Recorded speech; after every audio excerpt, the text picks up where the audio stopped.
Welcome to the Informed Pregnancy and Parenting Podcast. I'm your host, Dr. L.A. Berlin. You have tuned into the after episode of a before and after birth story. My guest is an event planner and welder from Oceanside, California, who now splits time between Los Angeles and Nashville.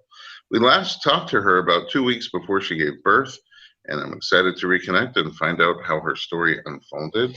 Alaina Meyer, welcome back to the podcast. Hello. From Nashville.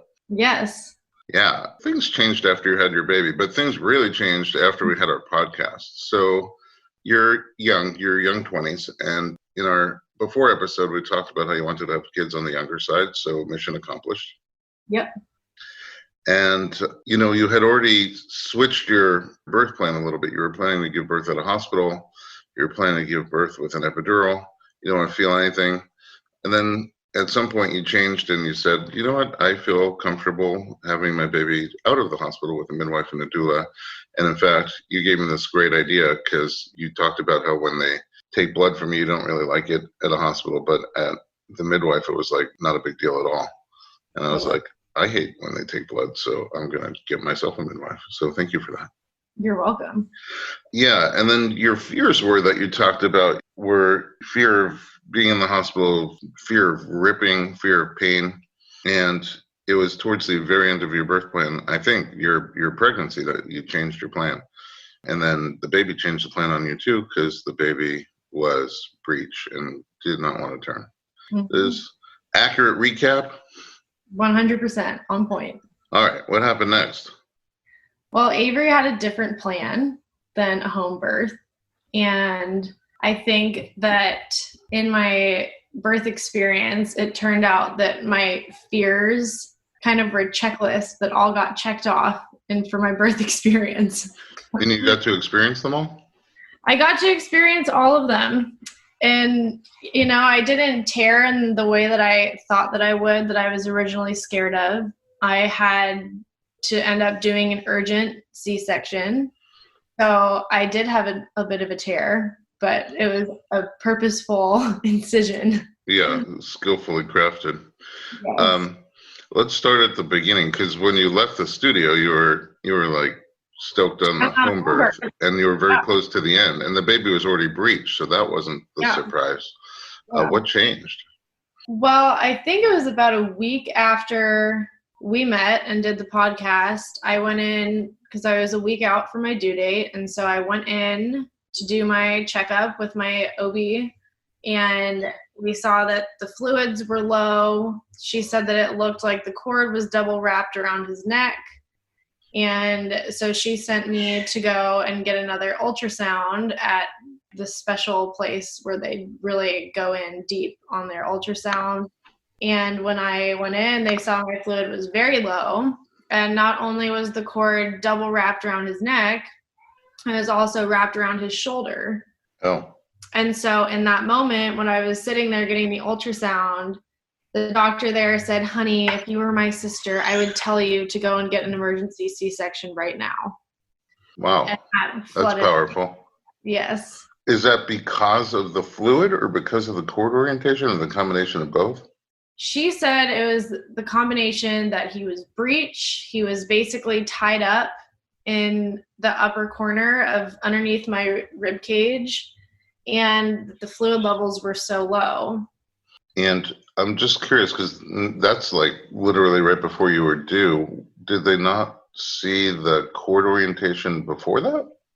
The cord orientation wasn't that bad the last time that I went in. So when I had my ultrasound 2 weeks before that appointment, or 1 week, she said it looked like it might have been around his neck, but not twice, and it wasn't under the shoulder. Oh, so he was doing some gymnastics in there. Yes, for sure. Yeah, because cord around the neck, I mean, it's pretty common. One wrap around the neck is generally not considered a complication or scary. So, but the baby just kept on lassoing. He's a little cowboy. He was getting ready for Nashville. Kind of makes sense if you think about it. Did your doctor already know that you were planning to do the home birth? Yes, I had spoken with her, and she was, hesitant because he was breech, but in support of me trying. And, you had linked me up with Stu, the best, love Stu and Alex. And so I had my team and I felt very prepared going into doing a breech vaginal delivery at home. Yeah, just to explain, Alex is your midwife, Alexandra, and Dr. Stu Fishbein is an OB who only delivers at home, but also learned back in the day, breech birth was not uncommon, and so he has a ton of experience in his training and residency delivering breech babies. It never really stopped, and so as long as he meets certain safety criteria, he still attends breech birth, and he works together with midwives. So that was going to be your plan. Yes. Yeah, so now your OB knew you were planning a home birth with them. Once she tells you, hey, if you were my sister, honey. She wasn't the one to tell me that. It was the woman at the ultrasound specialist place. Oh, okay, so MFM, a high-risk OB, like sort of a maternal fetal medical specialist. Yeah, so not scary to hear that from her. Yeah, I mean, I'm just scared to hear that from anyone. So where do you go from there? Well, immediately I just started bawling, because it was like something I was so scared of. And I felt like, okay, this might end up actually going that way. And I was really scared, but my mom was with me there, thank God. And so we called my dad and we told him what was going on. And then I talked to my fiance. And then my next call was to Alex, my midwife. And I stayed there while they were monitoring Avery, my son, just to make sure everything was okay. And then I drove to go and see Alex and Stu. I just wanted to get their opinion as well. Even though my time with them wasn't as long as with my OB, I had really grown close with Alex and Stu. And Alex especially was just having her support behind me made the experience so different. I can't imagine how it would have been without her. So then I drove out to Calabasas in rush hour, stuck in traffic. No. Freaking out, trying to get to her. I got to leave and they said, you should consider a C-section today or tomorrow. They agreed. The woman at the ultrasound place. So they let me leave. They let you leave, but when you got to talk to Alex and Stu. No, and then when I got to them, it was, first of all, just very calming to be in Alex's presence and to have her support. And then we met my fiance there. So that was my heart felt so much better when we were all together. And then Stu did an ultrasound and he saw the cord around the neck. And they were both in kind of an odd position of really, they both had great advice. They told me information on both sides. They were really in the middle of things, I felt. And then they just said, look, this decision needs to come from your intuition and what you're feeling guided to do. And after that, I went and I had some dinner. And while I was eating, I could barely eat because I had so much anxiety, but I was sitting there and I just felt like, okay, doing this C-section is absolutely one of my biggest fears for sure. But I feel like that's what I need to do for Avery. And something that we had talked about in the podcast before is being in the right mindset to do a home birth. And I had totally lost all of that energy to feel that I could do it on my own, that trust in my body, everything went out the window. So that was gone. And so since that was gone, I was like, it's definitely, I have to do a C-section. Wow. Okay. So two things I can relate to. Number one, I always feel safe around Alex, just very calm. If I could bottle her energy into a little pill, I would take it all the time. And also, all my decisions come to me when I'm either eating or in the shower. So we're like little twinnies. Let's take a quick break and we'll be right back with Alaina Meyer and find out how things unfolded.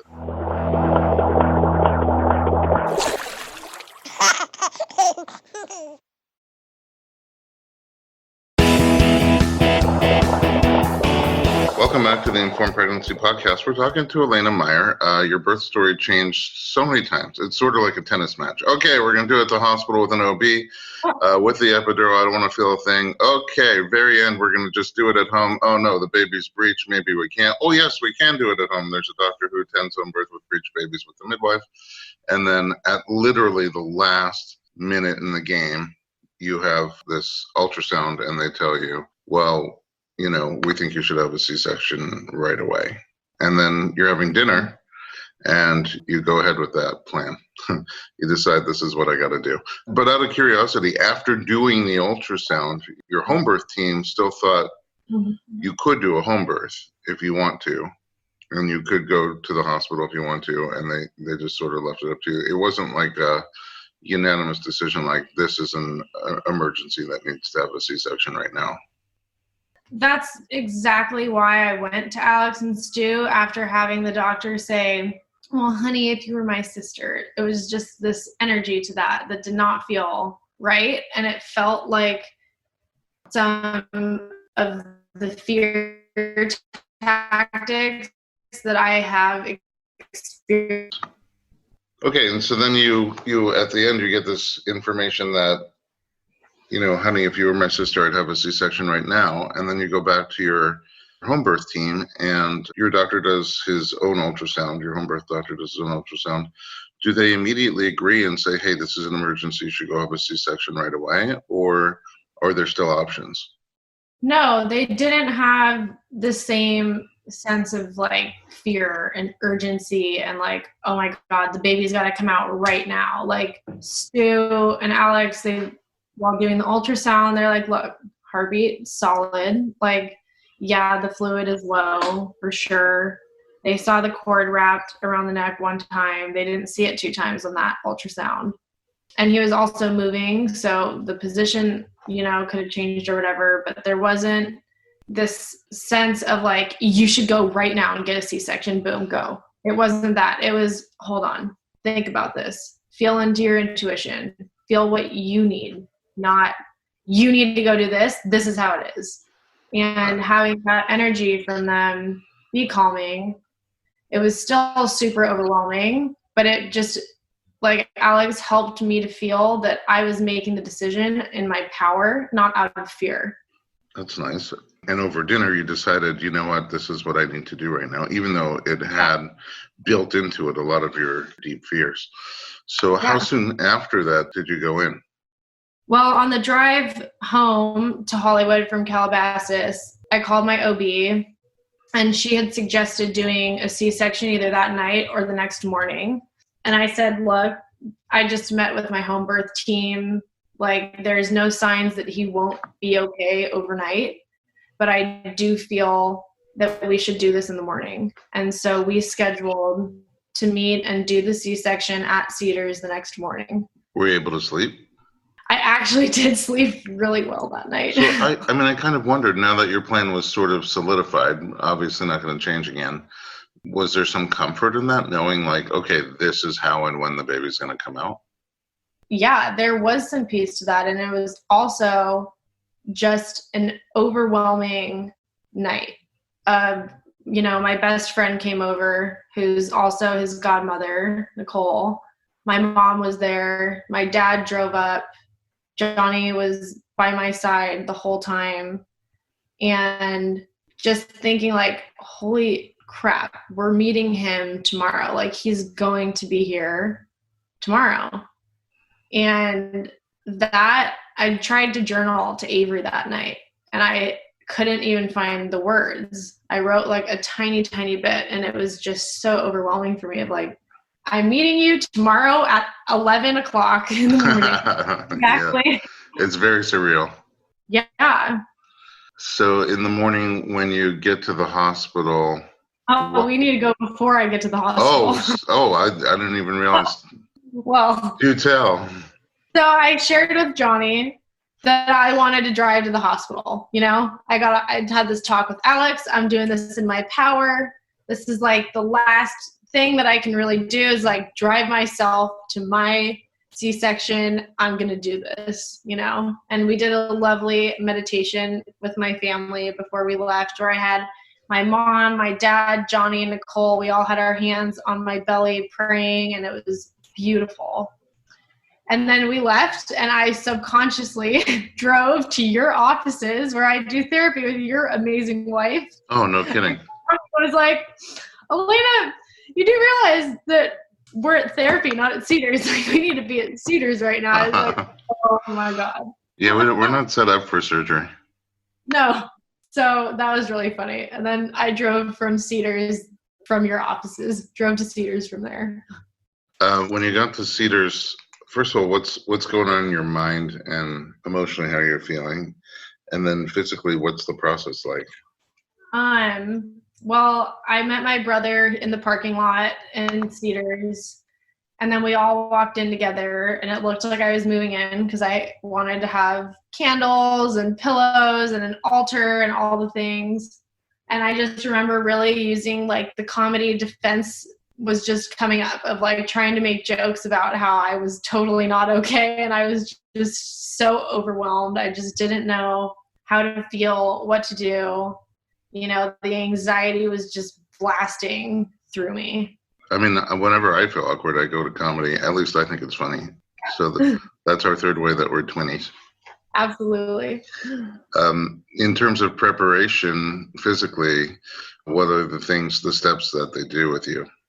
So when I got there, we checked in, which was like, I felt like I had no brain power. They asked me my birthday, and I looked at Johnny, and I was like, I need you to do this for me. I can't give you anything right now. I have nothing to give. And then they checked us into like a preparation room, and my family got to be with me during that time. And then that's also where my doula met us. Patty, she came and was an incredible support during that time for my whole family. That's wonderful. Yeah, she was an angel. And then they got me hooked up with an IV, which took over an hour because to start the IV? Yes, because my veins were too small. The tattoo is covering the good vein. I can't see this one. This isn't good enough. We're going to poke you here. That didn't work. We need to do it again. It was a nightmare for someone who hates needles. Right. That's the whole thing. Yeah. So that was the start. We got off to a rocky start. And I'm like trying not to be a bitch to the nurses. I'm like trying so hard to be nice. And it's just like impossible because I'm so scared of needles. And I'm so scared of what's going to happen. In the next 5 minutes, it was just all the scary, wild unknown. Okay, so now it's settled. If I ever get a tattoo, it's going to be a vein map. Poke here. Yes.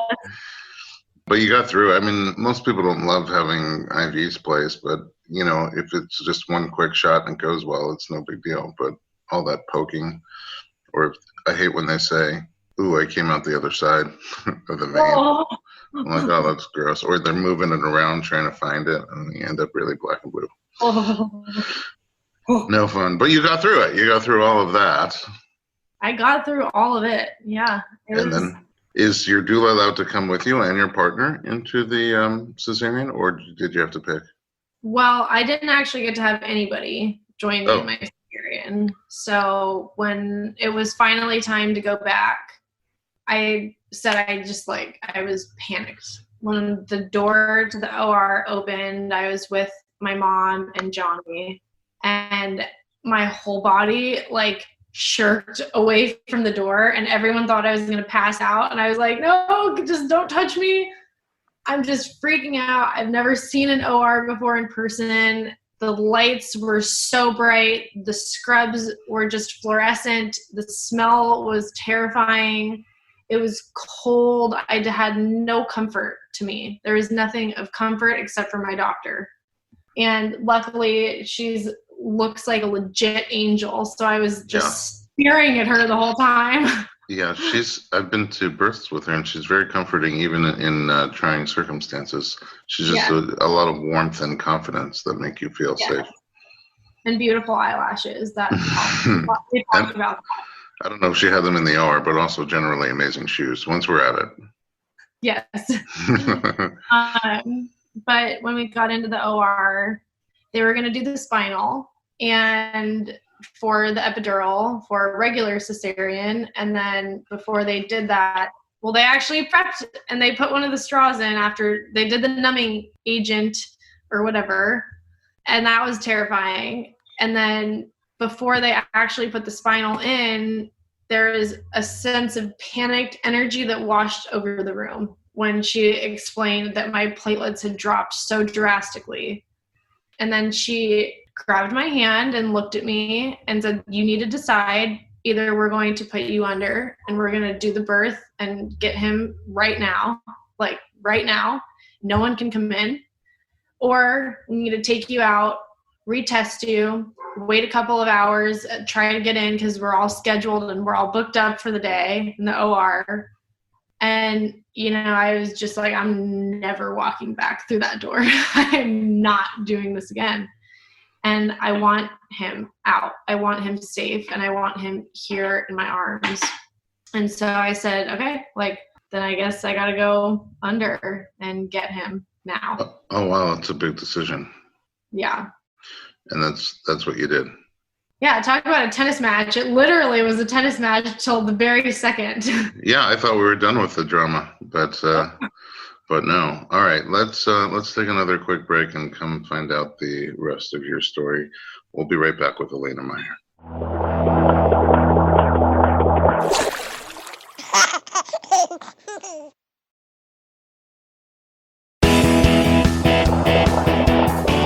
Welcome back to the Informed Pregnancy Podcast. We're talking to Alaina Meyer. Okay, this is different than I ever would have thought. So they knock you out completely. You're asleep.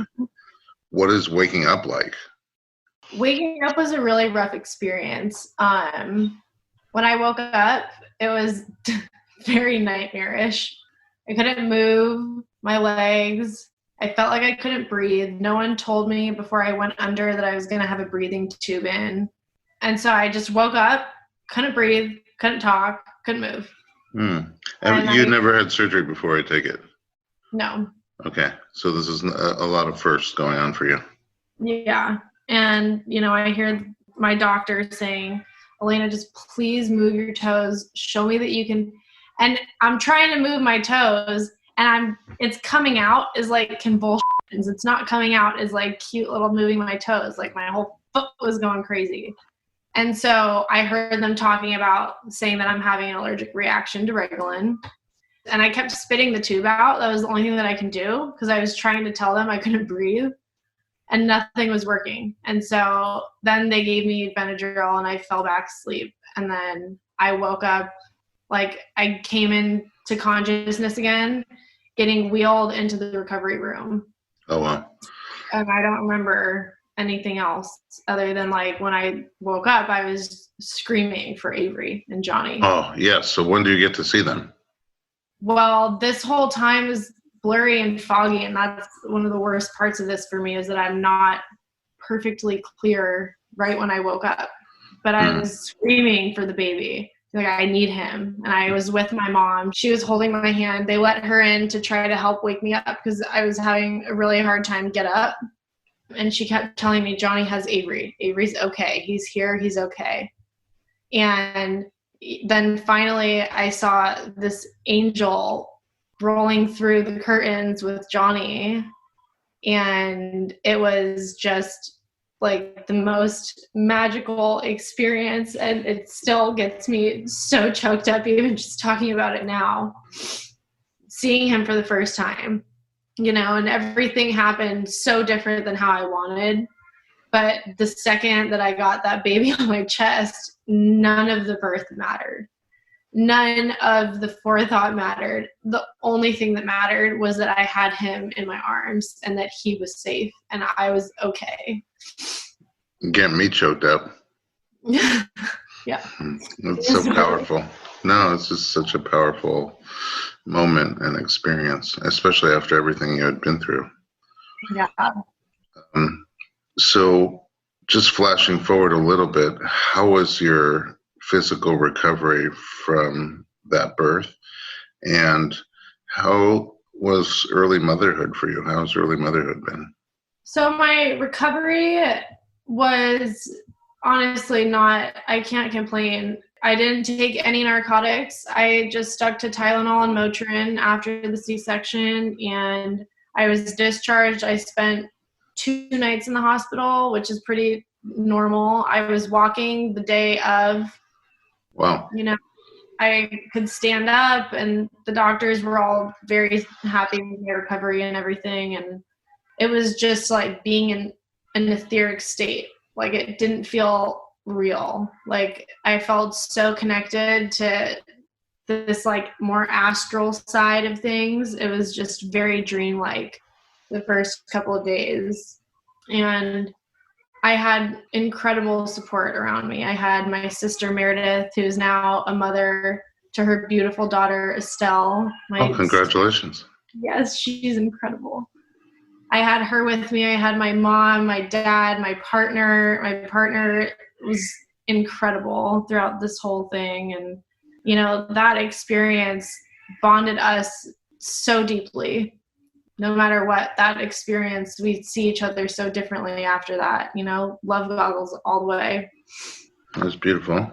Yeah. And then early motherhood was something that was just so raw and open and honest. And like Alex talked about in the first episode, it's a wet time. There's tears. There is sweat always. Like, you have baby throw up on you. You have pee on you. And it's just all amazing. It's incredible. You're like, my mom and I always said we got christened when Avery peed on us for the first time. So cute. How was feeding for you? Oh God, painful. The first 4 days, man, the pain is so real. But I remember just feeding and just sobbing, but being like, this pain is going to be so worth it because it's giving him the best nourishment, and it's going to not be painful forever. And something that really helped me was the silverettes. Alex recommended those to me. What is that? Silver things that you put on your nipples after feeding, and it's just like, they're cold. They're soothing. Yes, they're incredible.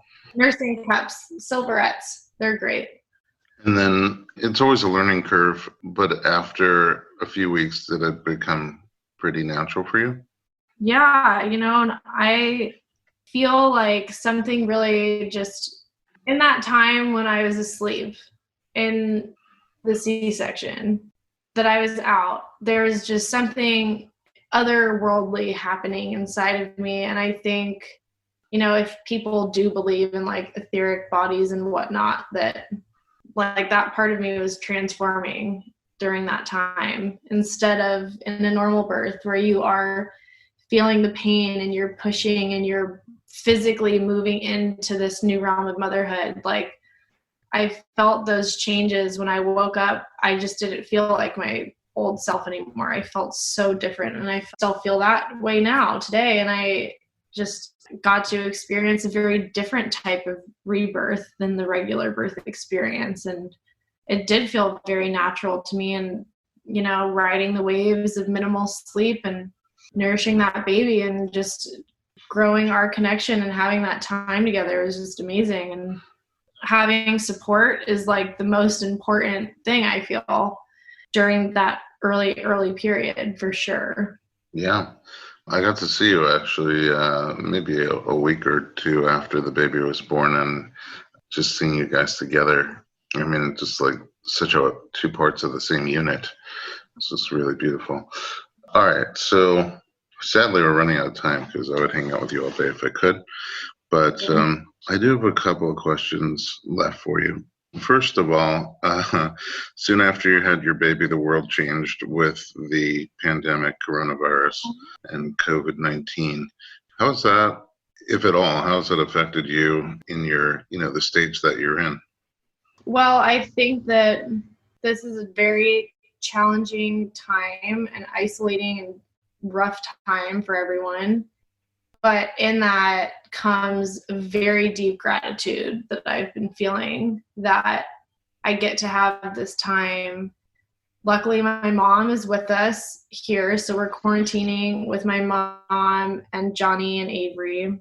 And it has just been really special time. The world is slow again, like it used to be in the olden days. Like you would farm, you would spend time at your home with your family cooking and that's the hardest part, is that we are missing our family that we're not with right now. But to be able to focus on connecting with Avery, and we are so lucky to be able to have food to eat that's healthy, that we are being able to nourish ourselves and our family, and having that experience is a once in a lifetime thing, to be able to have no work pressures or really to feel like the outside world is still going so fast and that we're just home missing it. That feeling is completely gone. And it's really nice to be able to just fully focus in on Avery right now and our bond and growing into the mother that I want to be. That's really sweet. And, I feel that way too. I think the whole thing is very double-edged.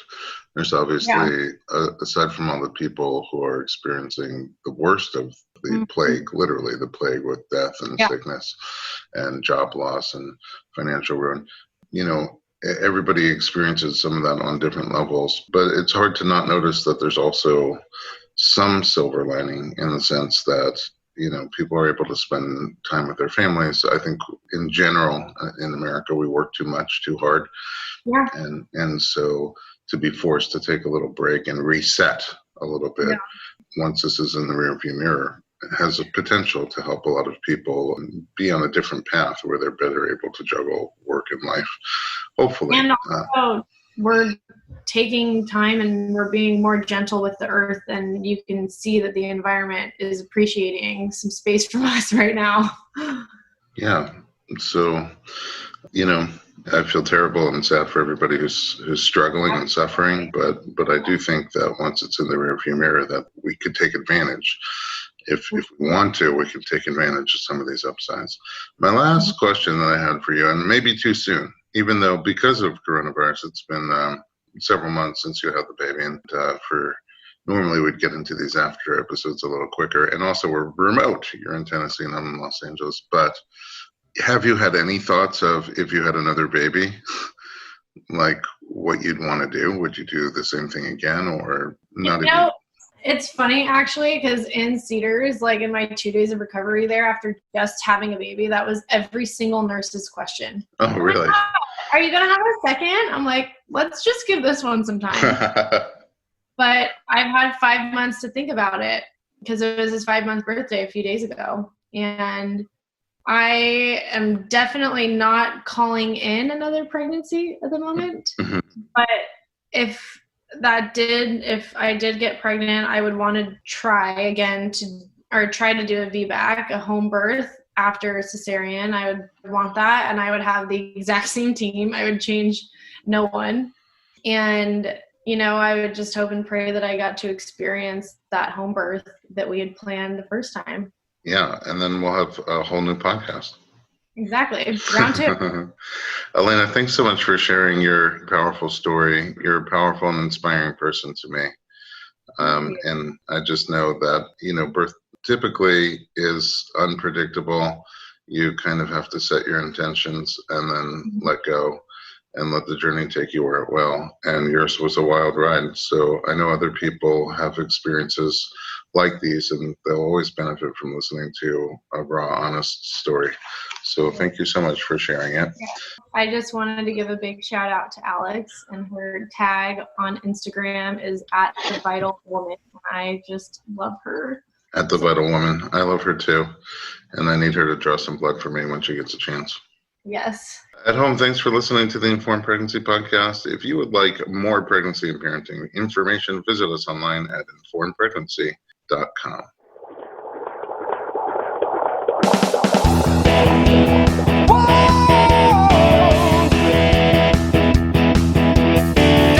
Doctor, give me the news. I got a whole lot of questions for you. This kid's gonna